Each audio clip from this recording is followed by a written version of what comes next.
Preface. Survival. But the Lord stood at my side and gave me strength. 2 Timothy 4:17.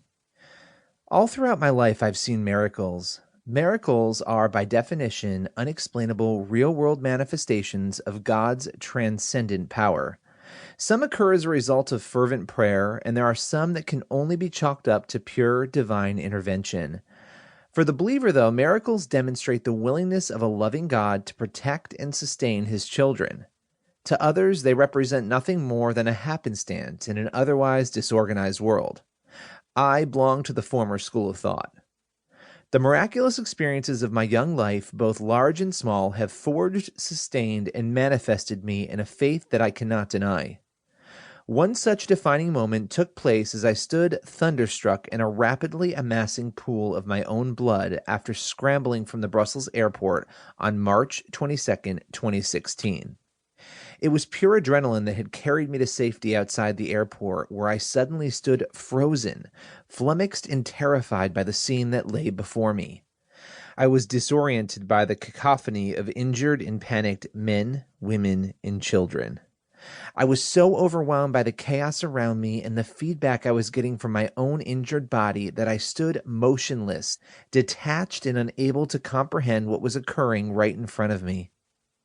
Terrorists had just detonated 2 homemade bombs hidden inside suitcases in the Brussels airport, killing more than 30 innocent people while injuring scores of others. I was among those injured in the attacks. It was a brush with death that would forever change my perspective, leaving physical and emotional scars to serve as constant reminders of the best and worst of mankind. It's impossible to fully describe the emotions I felt shortly after the attacks.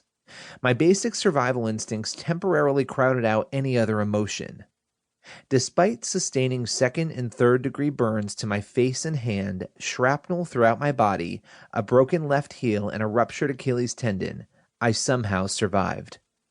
And the story of my experience quickly captured the attention of the nation and the world. Once the U.S. media discovered that I was an American citizen, I received dozens of requests for interviews. My story became even more captivating to the media once they learned that this was not my first brush with terror. On April 15, 2013, 3 years before the Brussels incident, my family and I witnessed the horrors of the Boston Marathon bombing. While my dad and I cheered for my mom as she competed in the race, terrorists detonated 2 bombs near the finish line, taking the lives of 3 and wounding 260 others. Luckily, we were not injured in the blasts, not physically injured anyway. That act of senseless violence and hatred left a mark on my developing faith that took some time to heal. Only 2 years after Boston, my second encounter with terror occurred in France. I had been extended the invitation from my church to provide Christian service to the people of France and surrounding areas for a period of 2 years.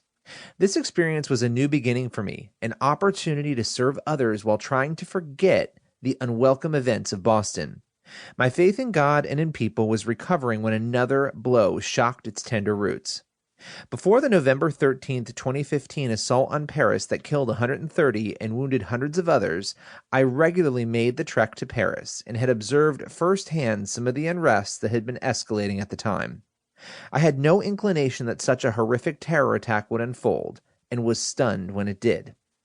The fateful day arrived as terrorists wreaked havoc on the beautiful city of Paris. And though I was miles away in Calais when that happened, it was yet another act of violence that hit far too close to home, and once again rekindled the fearful emotions I had tried to forget. Only months later, my missionary assignment took me to Brussels, where my third and most life-threatening grapple with extremism took place. Instead of witnessing the explosions from a distance of yards or miles, I was mere feet away from the epicenter. About 10 feet away, as a matter of fact. Within the pages of this book, I will explain the details and circumstances of each attack as I remember them. The retelling of my experiences only led to more questions. For example, how could one young man have witnessed so many high-profile terror attacks and lived to tell the tale? During my painful recovery, I entertained calls from several local and national news outlets such as Fox News, ABC News, 2020, CNN, Good Morning America, CBS News, and many others. To date, I've remained relatively quiet, but I now feel it's the right time to break my silence.